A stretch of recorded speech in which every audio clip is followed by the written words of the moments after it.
उत्तर प्रदेश की योगी राज में कैसे पूरे तंत्र पर सवर्णवाद का खेल चल रहा है, ये बात हमने शनिवार को एक सनसनीखेज रिपोर्ट में बताई थी। हमने अपनी रिपोर्ट में बताया था कि योगी राज्य में सरकारी वकीलों की नियुक्ति में कितनी बड़ी धांधली हुई है।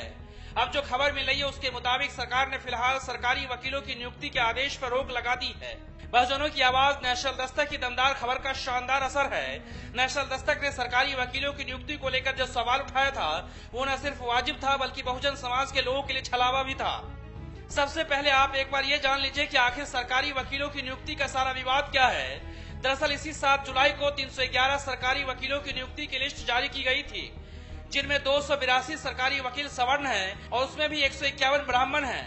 यानी इस लिस्ट को देखने के बाद कोई भी कह सकता है कि जातिवादी मानसिकता से ग्रसित लोगों ने ही ये लिस्ट बनाई होगी और उनका मकसद सिर्फ और सिर्फ सवर्णवाद और ठगरवाद को बढ़ावा देना था।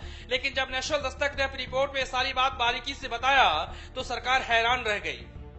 परम जातिवादी लिस्ट जारी करने वाले उत्तर प्रदेश के कानून मंत्री ब्रजेश पाठक का कहना है कि सरकारी वकीलों की सूची में अनियमितताओं की जानकारी हमारे पास आई है। यह बहुत चिंता का विषय है। इस मामले की जांच कराई जा रही है। मंत्री के जवाब से उनके भोलेपन का पता चल रहा है।